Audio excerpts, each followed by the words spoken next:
Dr Zee, where we share everyday stories with you, everyday women. Are you ready to hear heart-to-heart key issues that we all face, no matter where we are in the world? So grab your cup of tea and let's welcome your host, author, international speaker, reinvention strategist, and woman that's full of faith in God and mankind, Dr. Zena Arinze.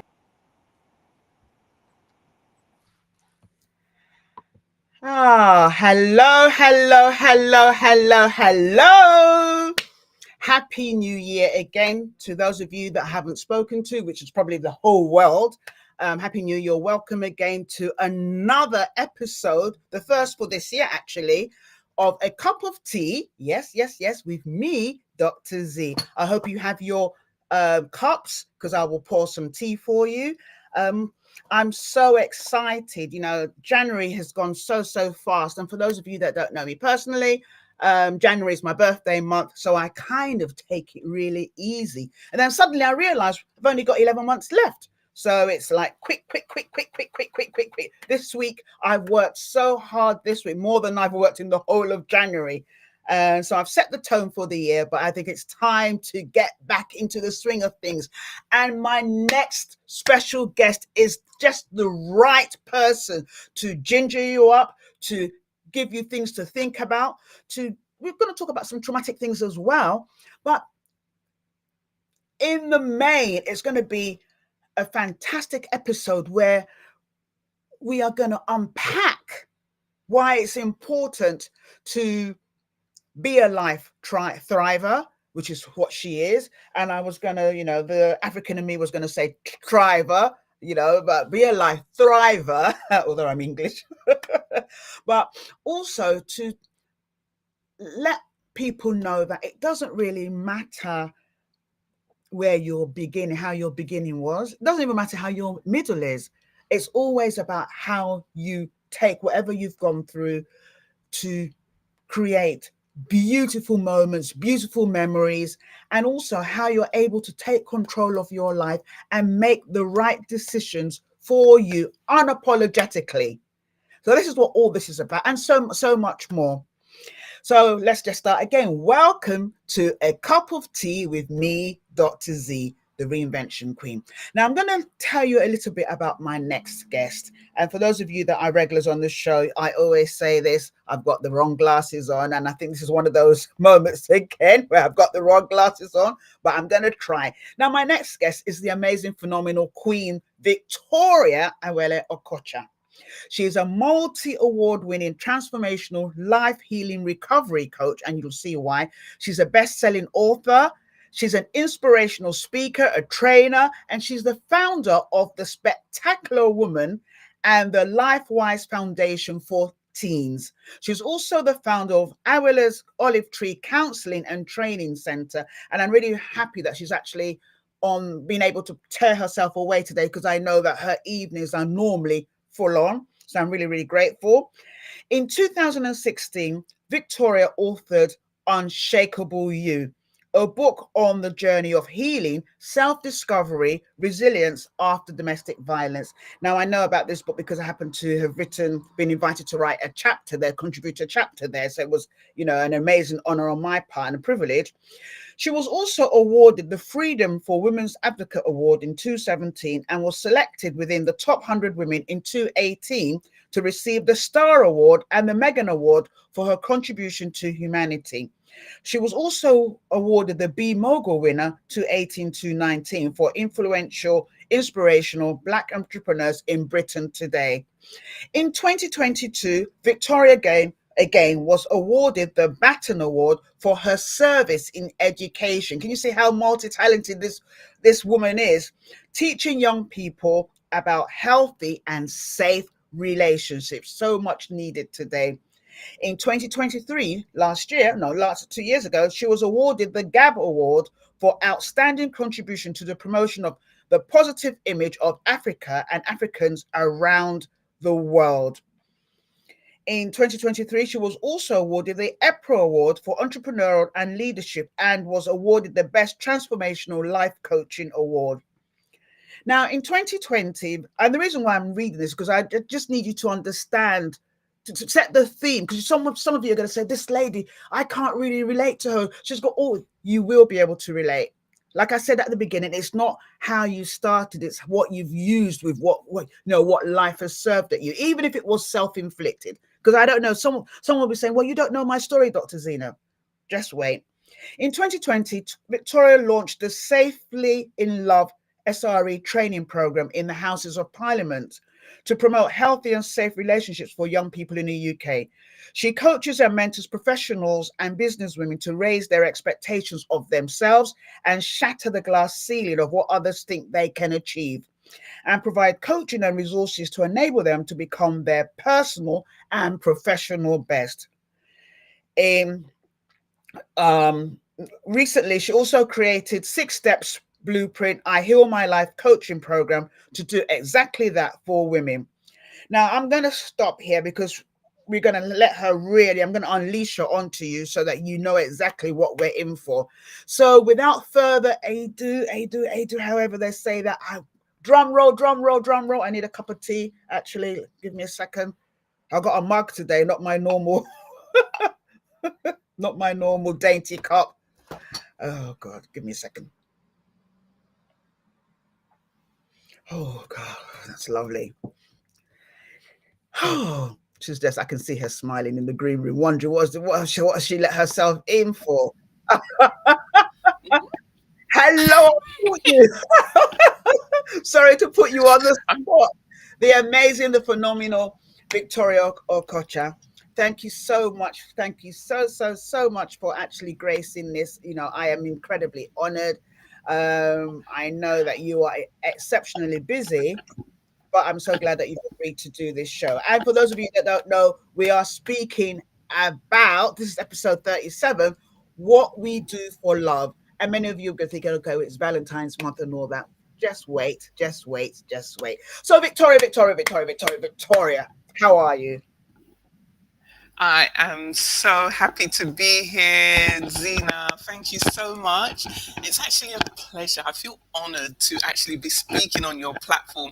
And excuse me, because when you brought me in or out of the green room, I was also drinking my tea.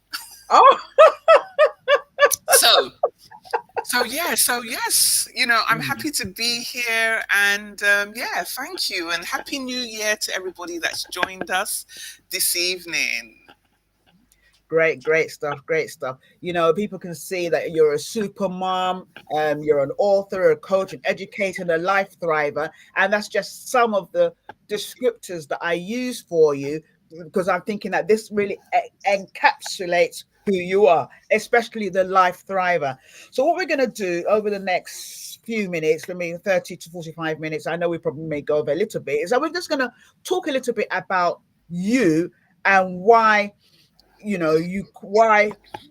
I call you a life thriver, what does that mean to you? And also for those of you that are just joining, please say where you're joining from. Hello, Fikile, I can see you. I know you're in South Africa. You're welcome to the show.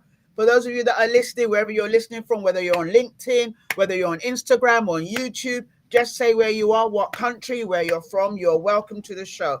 Now, Victoria, you're a life thriver, and I know your story, but the reason why I think it's important that we share this is that people always feel that their stories are so horrific that they can never lift their head. People feel that it's all right for other people to be successful, but what about me? No one knows my story. No one knows what I've gone through. So I'm going to start with your journey has been filled, it's filled, because obviously we're still alive, thank God, with incredible challenges and triumphs.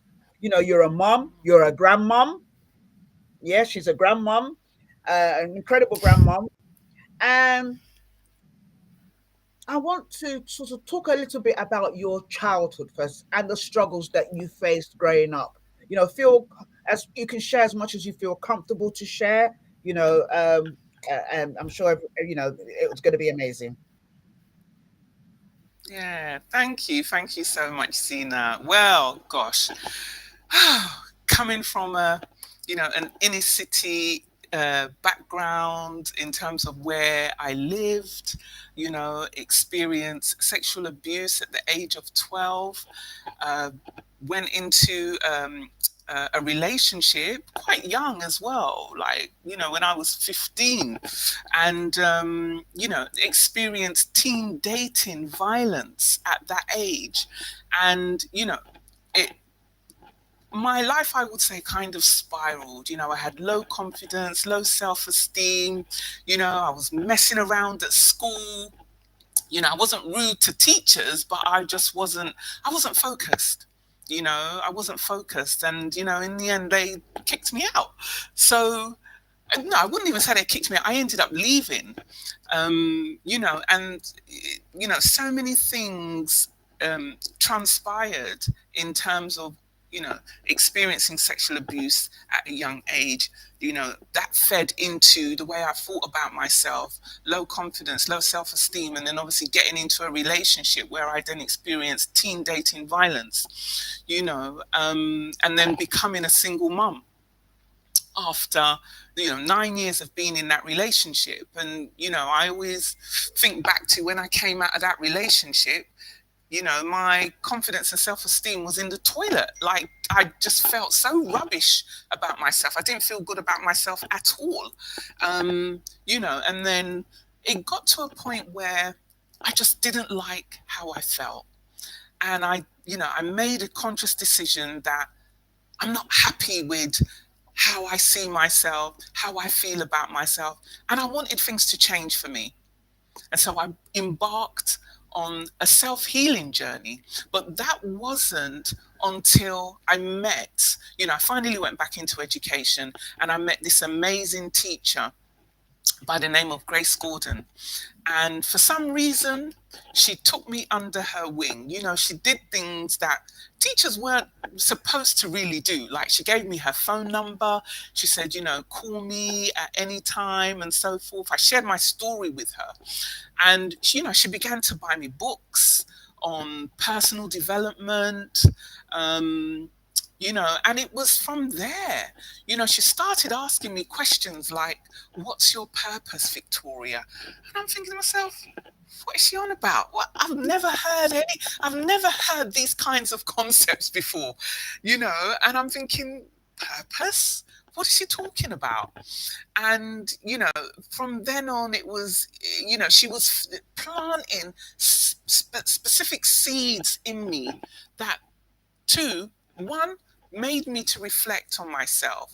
And then secondly, to start thinking about who I am and what I wanted to do in life. And that's where my healing journey all began.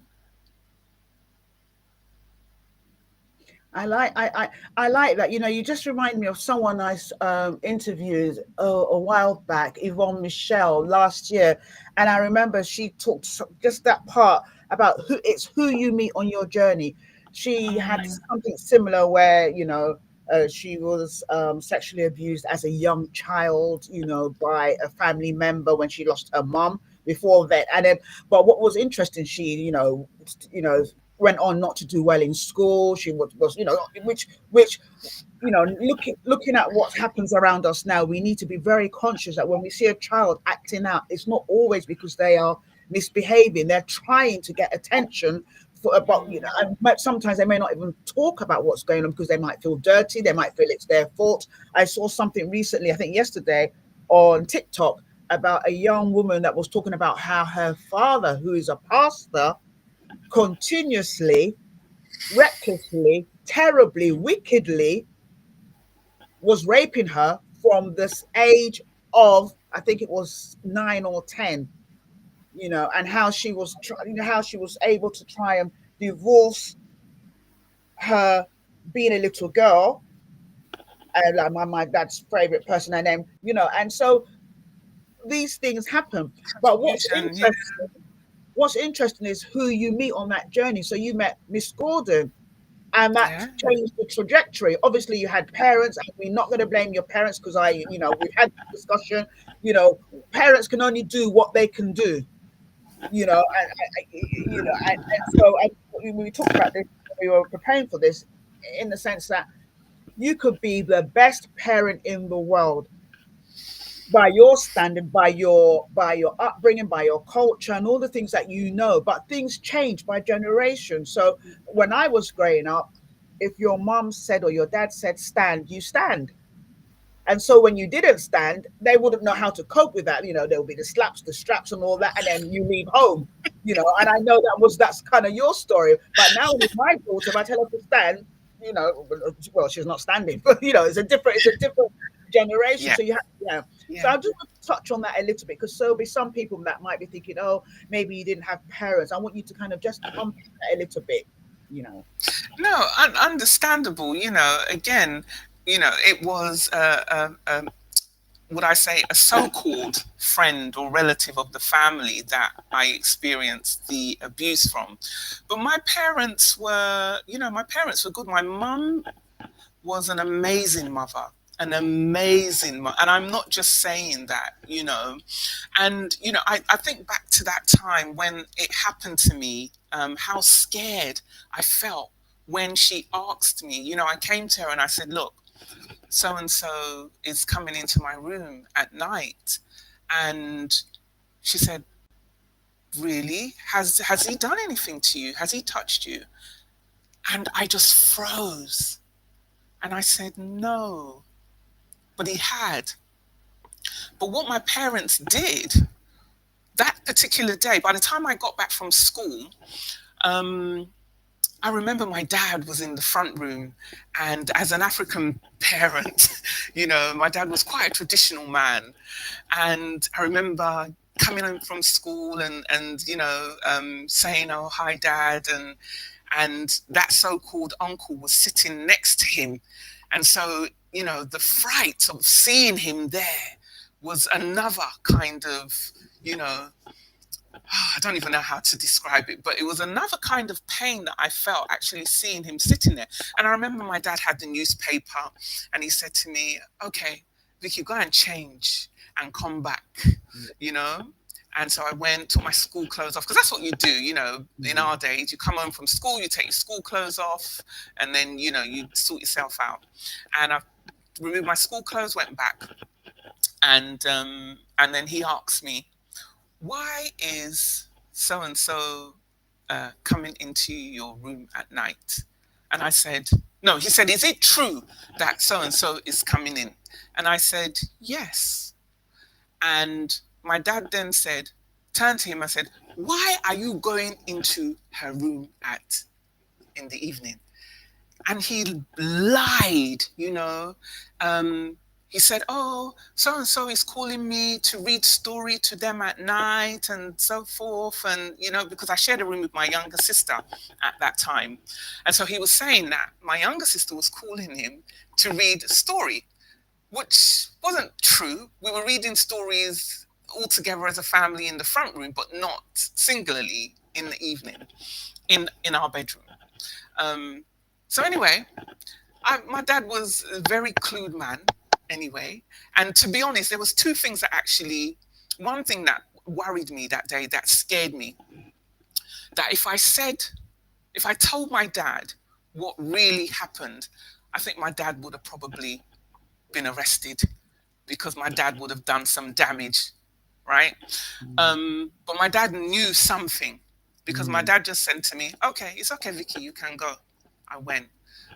I think I lied down for about maybe half an hour. By the time my sisters came back from school, the man was gone from the house. So my dad told him to pack out and go. So he left,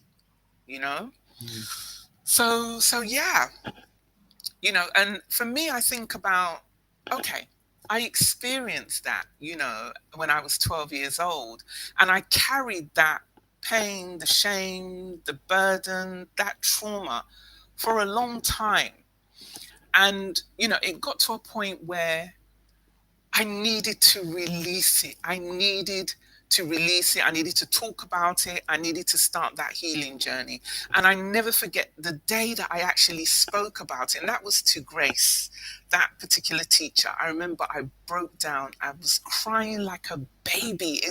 Sometimes, you know, when people experience trauma and they carry it for so long, I always say that if you don't deal with it, it's always going to come back to bite you in the bum. It Yes, comes back. yes, yes, Something will trigger you. yes, You may yes, watch something on TV.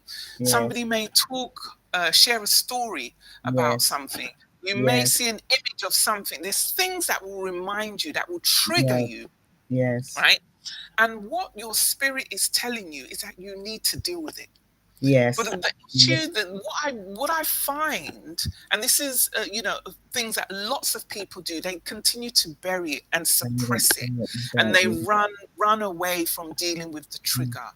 And I yes, think, you know, the only way you're going to start healing is when you start to deal with the triggers that come up for you. You may not have had sexually, it could have been anything else. You know, people yes, experience trauma in different ways. You know, yes, I give this analogy of, you know, somebody could have been locked in a room, or yeah, could have been locked in a room as a child with a bee, you know, a bee, and it was oh, I don't scary like for these. them, I and it don't was like these. traumatic for them, Yes, right? yes, So for them, that's trauma. You know, so there's different levels of trauma, and people experience it in different ways. Okay, so for me, I always think about, it's important for us to deal with the triggers, because yes, when these triggers come up, yes, the yes, spirit is forcing you to face yes, what you have yes, inside of you, yes, right? yes, And when you face it, that aids your healing journey. I yes, see, I yes, see, you know, us humans like an onion, in terms of, there's various things that we've been through in life. And at different stages, we have the opportunity through our triggers to release one layer of that onion. yes, yeah, absolutely, Okay. To absolutely, release, yeah, to release one layer absolutely, of that. Yes, absolutely, that's another layer that absolutely, we've dealt with, absolutely, that we've dealt with, and that absolutely. all supports your healing journey. I mean, as you know, Dr. Z, you know, healing isn't a quick fix. No, It's, you know, it's long term. There's things that you have to do on a daily basis. It's lifelong things that you have to yes, do to yes, get yourself to a place where you finally have peace. And yes, then obviously things that you need to do to maintain that peace in your life. yes, yes, So yes, yes, yes, yes. I yeah. love, I love that analogy. You know, for those of you that drive, thank you so much for that, Victoria. You know, I told you this about 5 years ago that you know I should be calling you Doctor Victoria. I think I forgot. I'm going to start calling you. You know, you might remember that. But this woman is an incredible woman. I'm not just saying that because she's here. And I'm going to ask her some.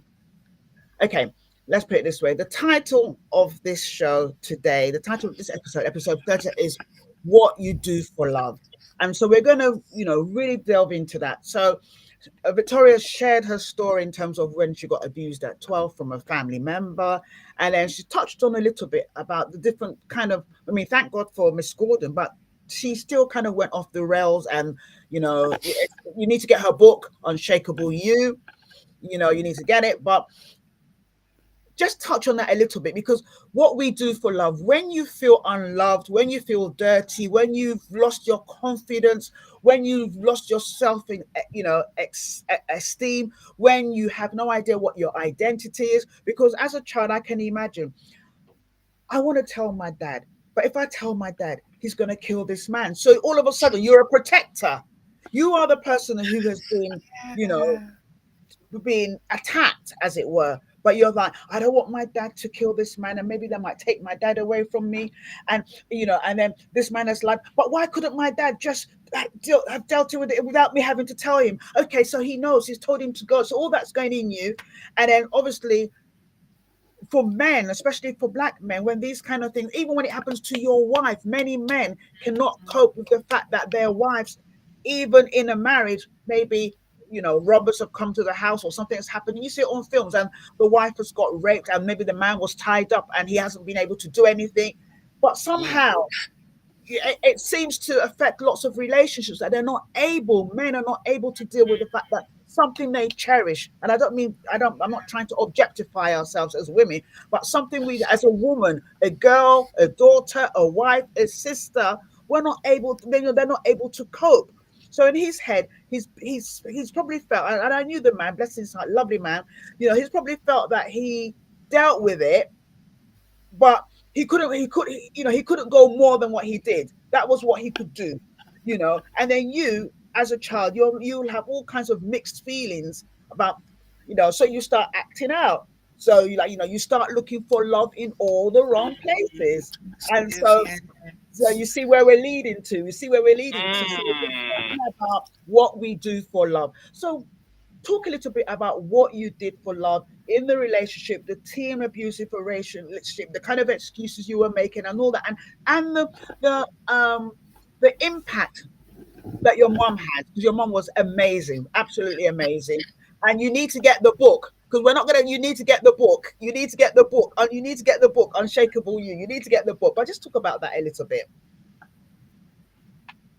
Yeah. So I wanna kind of go back in relation to my dad, and I think that my dad protected me.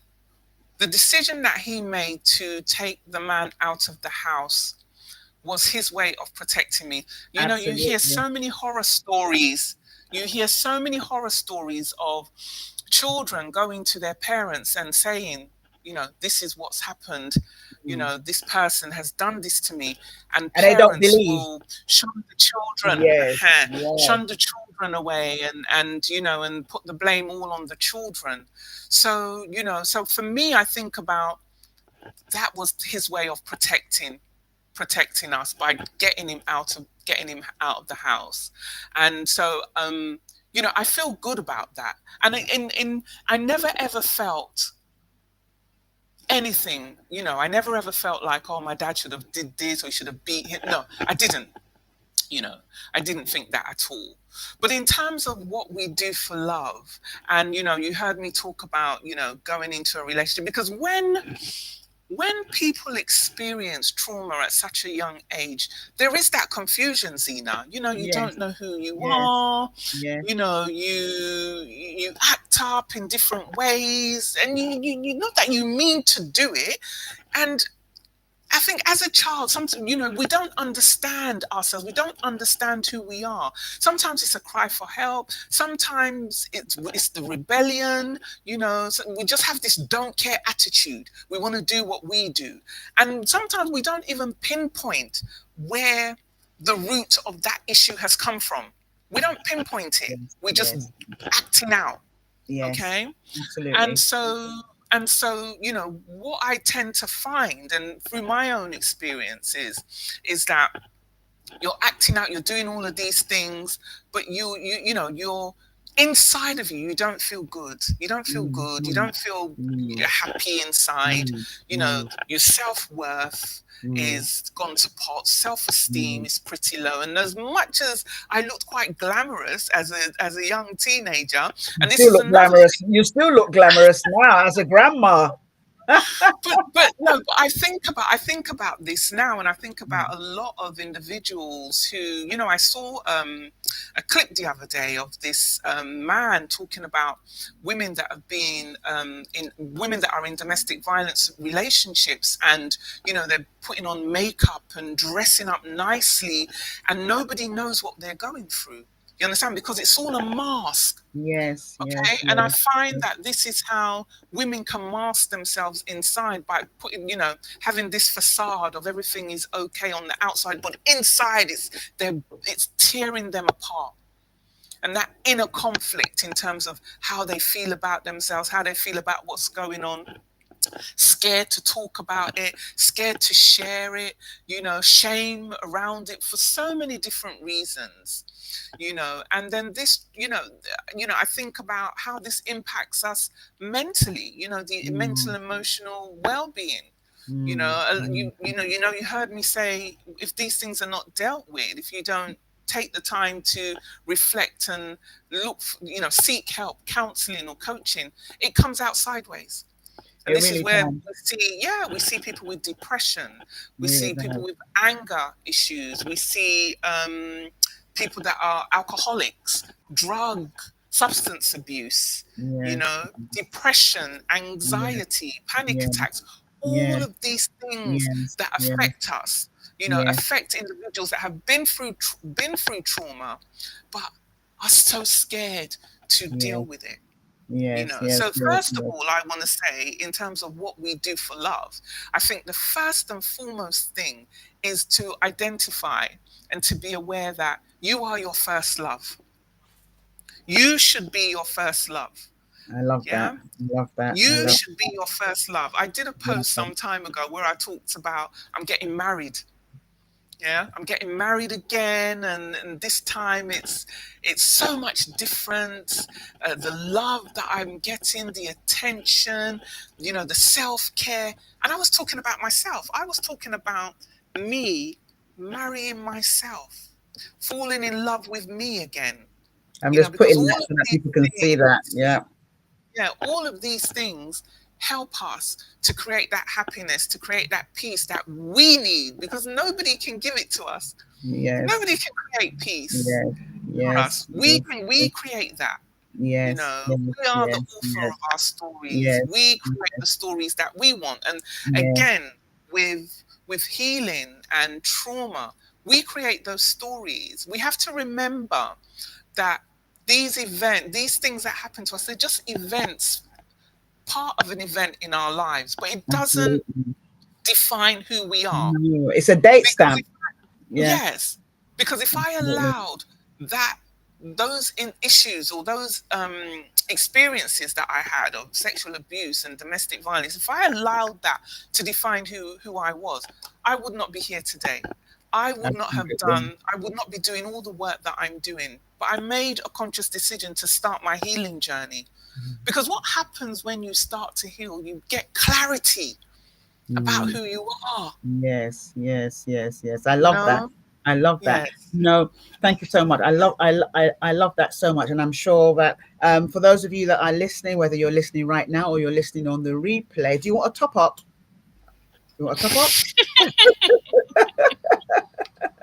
Thank know, you. for those listening on the replay or listening right now live, really, you cannot give someone else, it could be whether a spouse, a boyfriend, a partner, a sibling, you can't give them that responsibility to make you happy. So for those of you that are dating right now or planning to date and you're planning to get into a new relationship, me, I'm not dating yet, but me, I'm planning to get into a new relationship, you have to be complete in yourself. This thing that we see in the films, oh, you finish my words, you complete me. Forget that. You need to complete yourself. You can't give anyone that responsibility. It's yours, Yeah.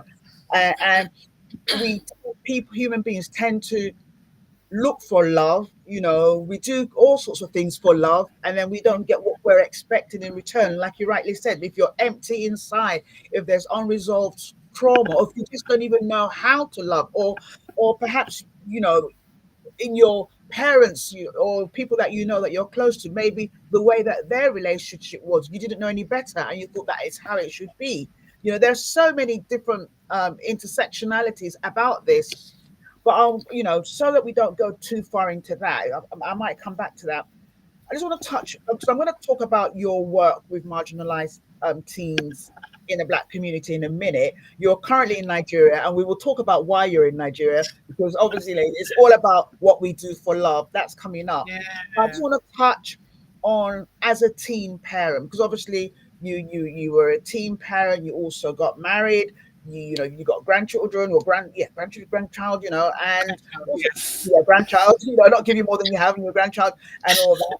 And so there are different aspects, but all this is all part of who you are, and has made you, the amazing therapist that you are, has made you award-winning all around the world for the work that you do with young people, especially for those of you in the UK. We know that there are so many issues in the Black community.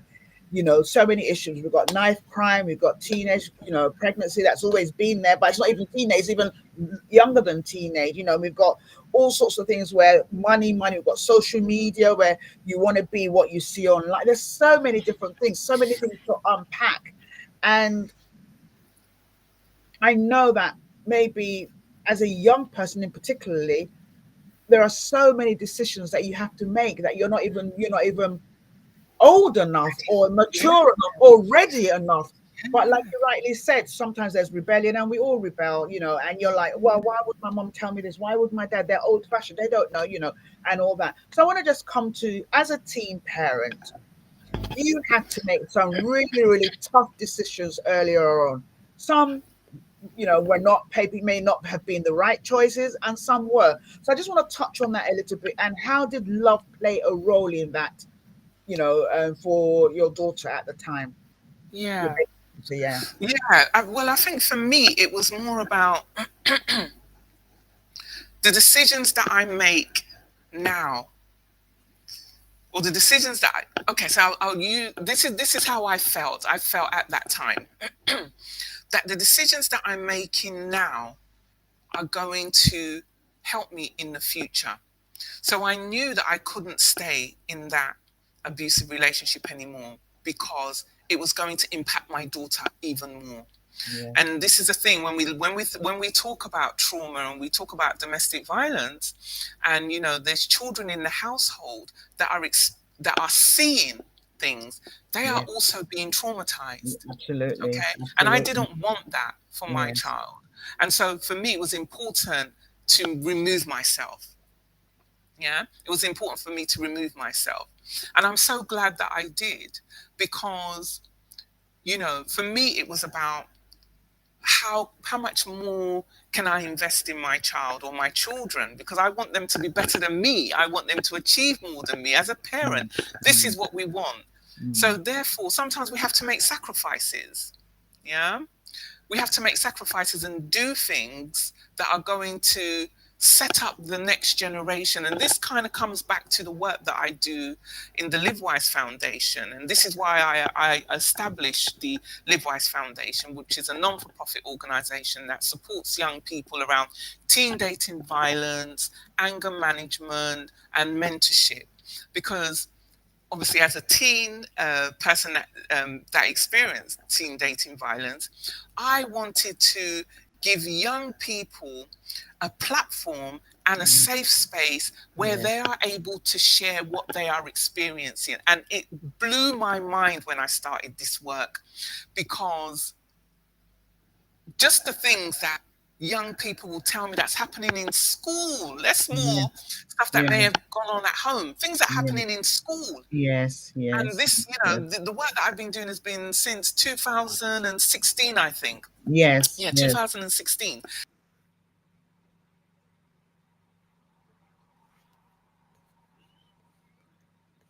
Hello. Hello. Hello. Hello. Hello.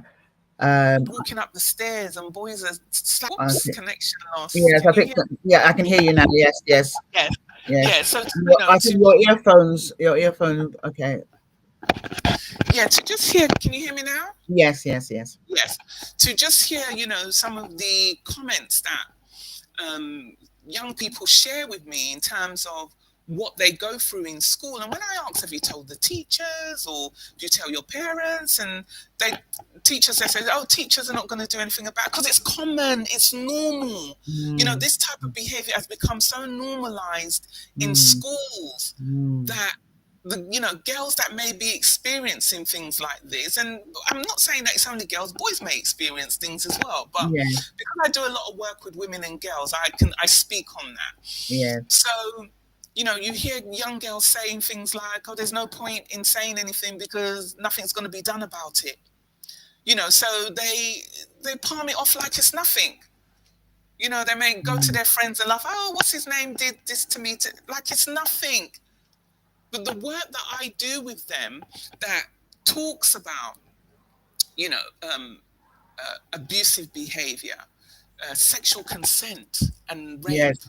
No Um, means no. No means exactly, no. exactly. Mm, Healthy, unhealthy relationships, controlling relationships, all of these things, when they, and much more, but when they begin to learn about these types of issues, they now become aware of, the things that are happening to them, and are more able to use their voice to say no, to yeah. tell a parent, to tell a teacher, and to make better choices. Because especially when we're talking about what a healthy relationship is, what an unhealthy, toxic relationship.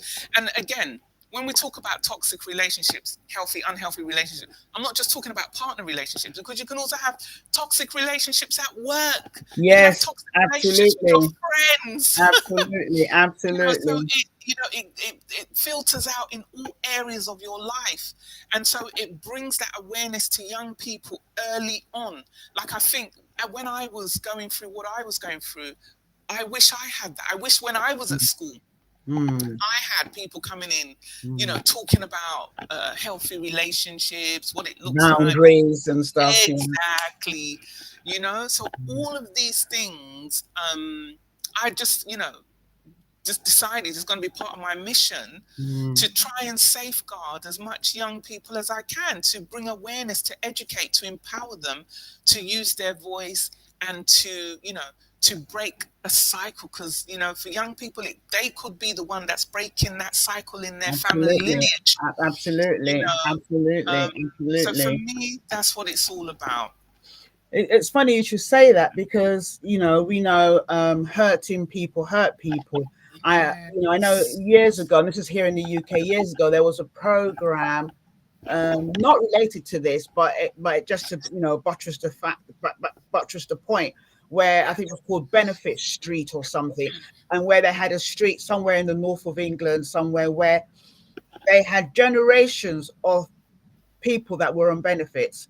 So that had never worked. So they had great granddad, grandma, mother, child, and so this is all they know. And it's the same thing with, it's a cycle. And it's the same thing. And you were talking about normalizing that. When we normalize things, we all become desensitized. Oh, that's how it happens. You talk to your friends. Well, he touched me like this, or he did. Oh yeah, forget it. He did. That's right. And it's similar to sometimes in the African continent, probably in the developing world. When we're talking about domestic abuse, it's a little bit different. And we were talking about this the other day, that sometimes when maybe a woman might complain to her mom or her mother-in-law, and I even have a friend here who's Indian descent, and her husband was abusive, and when she complained, her mom-in-law and her mom said, well, why are you complaining? We all go through this, and it's and so so that cycle, don't talk about and so sometimes you have here in the UK, maybe a teenage mom went through it, her daughter will go through it, her grand, and so we have to break the cycle. You're absolutely, and don't normalize what isn't normal. It is not a normal way. It's not something that we need to accept. No means no. And even if it's happened to you, like you rightly said, you think about your children, think about how, the kind of messages that you're giving to them when they're growing up, because, children are like, they are like sponges, and they're not like us. They're faster. They're much more smarter. What an 8-year-old knows, when I was like 22, I didn't know. Things are different. Things are different. You've got the internet, so it's really important. I like the fact that you give them a space to share their experiences, talk, and for them to know they are not alone. Because abuse, and that's not even whether it's, like you said, whether it's in the workplace, whether it's at home by your parents, whether you're being abused by your child, whatever it is, it's very isolating. You feel shame, you feel guilt, you feel, did I bring it on myself? You feel like a victim. And so what happens is that when you're isolated, you think it's just happening to you. But when there's a safe space for you to be able to share this, you realize I'm not alone. Like we like to say, Yana, you're not alone. So that's the work you do is absolutely phenomenal. Well, well done. But my thoughts about this. Now I'm gonna, and I know time really goes fast when you're having fun. But I'm gonna ask you this question because I really want to, because obviously you can hear her speaking. She's obviously British, but she lives in Nigeria at the moment. And like I like to say, and I think Victoria shares this, love is, not just, it's often seen as a feeling. I feel love, I'm in love and all that. but love is also an action. We do things what we do for love. We do things for love. You know, you buy presents for your children or your husband or your friends or whatever because you love them. You do things. Sometimes you don't have the right boundaries in place because you feel I'm doing this because I love this person, or we do all sorts of things for love. Something's really, really amazing, something's not as great, and then we Yeah. feel resentment and all that. But I want you to expand a little bit upon um, why, how love has driven you to break cycles and make life changing decisions, both for Mm. you and for the people that you love. And Yeah. and that hopefully will lead us into why you're in Nigeria now. Okay. I was just going to go straight to it. Oh, all right, go ahead. um, Anyhow you like, darling. Anyhow, yes, yes, yes. I'm just a So, facilitator, so it's all good. yeah, so I think, for me, as a mother, you want the best for your children. That's something that I've said earlier on, and you Mm, want to give them the best. And I want my children to be better than me. I want my children to achieve more than me and be mm, greater than me. mm, And so I think as a parent, we have to have that awareness in terms of understanding our children or being aware of what's going on in their lives. Very, very important, because yeah, especially in the UK, there's lots of, single mums out there. And this is me not, condemning them, because I am a single mum, but I remember, I mean, as a single mum, it can be difficult. And, your first initial thought is to make sure that you've got a roof over your children's head and that you yes, can provide yes, food for them. And yes, that's, for some parents, that's the most essential thing that they feel that they need to provide. And some mm, parents don't have the time. Some yes, parents could be working yes, long hours, shift yes, work. I yes, remember my days of doing shift work and all of that, yes, because yes, you have to put bread on the table. yes, So yes, I understand all of that, and I know it's challenging for some single mums, yes, but then, we have to have, I think, as parents and as mums, we have to have that awareness in terms of what what's going on in our children's lives. How are they yes, doing at school? What yes, type of friends do they yes, have?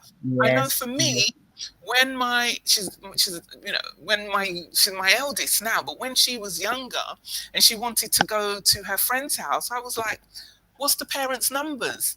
I would want to mm, connect with the parents to yes. see what they were like. No one Or you ain't, told me this or you ain't going nowhere. Absolutely, I did the these are the same thing. things. This is it. No, you can't just go just like that. No, No, no, no, no, no, no, no, no, no, no, no, no, no. no, Who no, are no, the no. parents? What What are is the their people? background? What are they? Yes, What are yes. they How about? many These boys are in that house? You see, these are the things. These are the things that we need to be aware of, Yes, yes. and especially in this day and age, you Mm, just can't allow your children to just be doing their own thing. You mm, have to. One thing I would say about Olivia's dad, he makes me laugh sometimes because he would say, "I am the policeman of you." He said, "I am policing you." So any yes, little thing he's watching, he'll check her school bag and all sorts of things you know and he's a very good dad in that respect. So but I think as parents we need to be more tuned in to our yes, children, yes, yes, when they yes, come yes. home from school. And again, I talked about parents working long hours and not necessarily having the time. Not that they don't want to, it's just that time. They do Mm, all of these long hours. By the time they get home, they're tired. I'm They're tired. tired. Yes, They sleep to go again the yes, next day yes. you know but we need to find time, even if it's like 5-10 minutes over breakfast or just Mm, before you go to bed, to check in with mm, your children. How was school? What's mm, going on with how is your friends and whatnot? How's mm, everything? Because mm. I believe that, especially for mothers, we are the first teachers of our children. Yes, yes. And statistics show, and even research has shown, that the relationship that a mother has with her child from childhood, from toddler to, um, adolescence, as a young adult, right? Yes. That will determine the type of relationships they form as they get older. Yes, absolutely. The Absolutely. relationship you Absolutely. have with your mother, especially Yes. your mother. Yes. So if Yes. you have a Yes. good relationship with your mother as a child, I would say as a mother, if you have a good relationship with your children from young, Mm. they will begin to form positive relationships in the Yes. future with Yes. other people, whether it's Yes. partner relationship, girlfriend Absolutely. relationship, whatever. Yeah. Yes. So these Absolutely. things count. Okay. But to kind of go back a bit in terms of, having that awareness, checking in, finding out how school is going. I know Mm. for some parents, again, time, and again, sometimes parents feel like it's the school's job to to make sure that their children are doing well. No, as parents, it's our job. Yes. They came Yes. from us. It's Yes. our job Yes. to make Yes. sure that our children are doing well at school. So even if it Yes. means that you're checking in with the school and things like that. But anyway, for me, I didn't feel that my daughter was getting the best in the school that she was in. And so I decided to leave the UK and come to Nigeria, where I knew that she will use her full potential here. Yes. And and do I want to bash the education system? I can. I would say to an extent, when I was a teen, the education system failed me a little bit, but I then took it upon myself to go back in and work hard for myself, Yes. you know. Yes. So I took that responsibility. And so I think as parents, we need to have more awareness around, what's happening in our children's lives, checking in with them and looking at what's working and what's not working, and then Yes. making decisions based on what's not working to Yes. improve their lives, because the children Yes. are our future. Yes.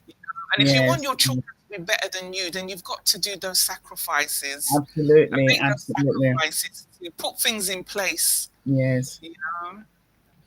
You know what I like about this a lot is that there are many people, we talk about shipped. Now, I was a shipped child, and it was a but I went with just like you. We went as a family with my parents. We were born in England, went to school, and then suddenly we knew we were going. So we're going back to Nigeria, and we went. I'd never lived there, and I lived there, and it was initially it was very, very challenging because I'd never lived in Nigeria before. I wasn't used to it. I was English, the way I spoke and everything, and the culture. The culture is very respectful.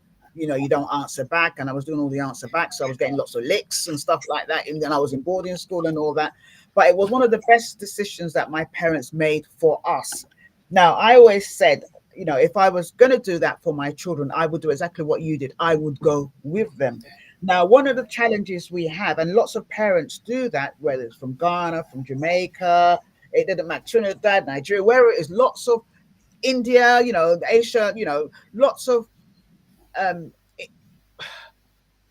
from the developing world in the diaspora, when they see their children behaving in a particular way or they think the education is not, they make the decisions that you have made. But where sometimes there are errors is where you make the decision and you send them by themselves. And I'm not judging anyone, because you do what you need to do. But there was something recent, which is because another thing is that here in the UK, the culture doesn't understand our culture. And so there was a story late last year where a boy, probably 12, 13, I can't remember how old he was, his parents, mom and dad, felt that the education wasn't suiting him, not even just the education, the behavior. And they knew that, the chances of him being, lying dead on the floor Yeah. very, very, was in gangs. They couldn't really pinpoint it, but they could see that he was having money that it wasn't from them. And they knew that something was, and they spoke to social service. They tried their best, and no one was really listening. Not really stretched resources and all that, and so they made a decision to send the boy home, to Nigeria. Obviously, he's like I said, if you're 8 years old, you knew more than what I knew at 22. So this boy is about 12, 13, 14. He managed to speak to some lawyer here and everything, and he was trying to sue the parents, and that they dealt with his fundamental human rights, and and all over social media there was an uproar. Half of the people, especially Caucasians, say, how could they do that? How dare, but lots of people who were, black or Asian and understood the nuances behind this, they said, no, this was the right decision. You can take away his fundamental human rights. At least he's alive. He's alive. And so, Yeah. and I know many parents who have done this.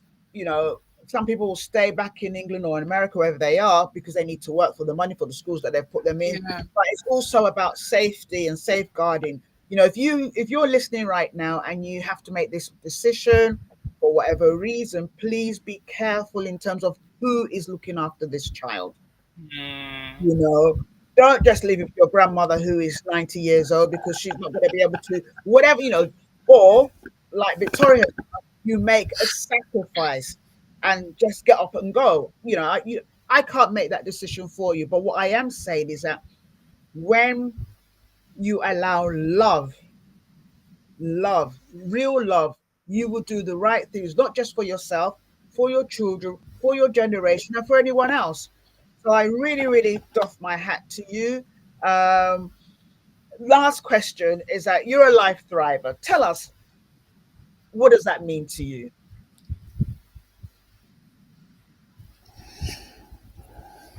It means to me that nothing keeps me down. And through all of the past pain, the trauma that I had experienced, I've been able to live on purpose and continue and to thrive. So that's what a life thriver means to me. I mentioned earlier on that your past does not define you, and understanding that, there's going to be, events in your life that you feel you cannot come through this. But understand that once you recognize that you are the author of your life, you are the one that writes the story or rewrites the story, you can become anything that you wish to become in this life. So that's what thriving means to me, being a life thriver, that I just continue to get up and keep going. I like and keep doing the things that I feel are needed. I love it. In this world. I love it. I've just put some of I your think these things are needed. Put some of your sound bites. Live on purpose, for purpose. You are your first love. If there's any, just before we wrap up, if there's any questions, feel free, wherever you're listening from, if you have a question, you can put that in the chat. In the meantime, where can people reach you? Because obviously you have so much to. I know you're a counselor. I know that you train counselors as well. I know that you are an incredibly gifted woman. I know that you do healing work for those that have trauma. You do so much for humanity. And I for one, I'm exceptionally blessed to know you, and I'm always amazed when you're telling me you're doing this and you're doing that. And I just want to say thank you so much for sharing your. It's not easy to unpeel our onions, in an atmosphere where people hear and judge. We say we listen, but we don't judge. But when you're able to forget about any kind of judgment and just speak your truth, because you know that you have a calling, you know that your life is not about you. Your life is about making sure that as many people as possible, people that you may never meet, you will never even see, will be able to take some sort of strength, learning, teaching, self-belief, whatever it is that they need from you showing up. That is an amazing feat. Amazing. Now, as we round up, if you had to give 3 words of guidance, advice, suggestions for people, what will they be?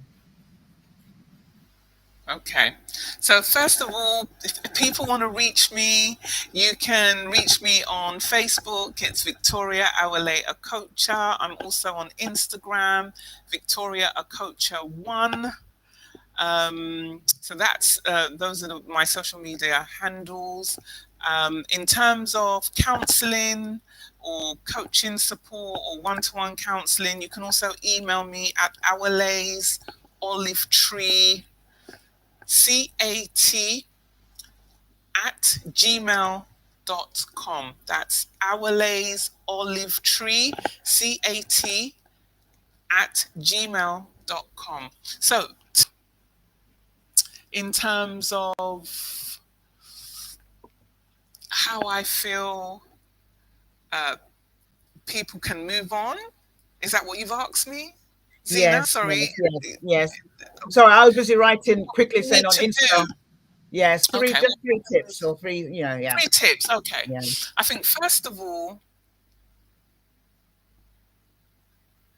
we need to do more reflection, more self-reflection. And that self-reflection can be like early in the morning or late at night, just check in with yourself. And, ask yourself, is there anything that you're holding on to? Is there anything you're holding on to? That's one. Is there patterns emerging in my life that have been emerging for years and years and years that impact me negatively? That's number 2. So the first one is to reflect and think about, is there anything else I'm holding on to? Is there anything I'm holding on to? Secondly, to, God, I forgot what I said now. You said patterns. Yes. Is there patterns? Yeah. Are there things in my life, patterns that are emerging that impact me negatively? So what do I mean by that? So, okay, an example could be, if somebody maybe says something, calls you out on something, may not even be negative per se. Do you always get defensive? Is it difficult for you to listen to constructive feedback? Do you take that in the wrong way? Yeah, so that's a negative pattern. That's a pattern that's impacting you negatively because of the way you react. Okay, so that's number 2. Number 3, I would say, would be to start loving yourself more. There's so many tips. I was just thinking. I know. That's why I gave you 3. That's why I gave you 3, because I know if I leave you'll give us like 15. If you get to work with Victoria, she over delivers. She will over pump you with stuff, content, things that you can take and live a better life. So that's why I gave her only 3, because I know what she's like. So yeah. Okay. So the last one I would say would be to journal. Start journaling. Yes. Journaling.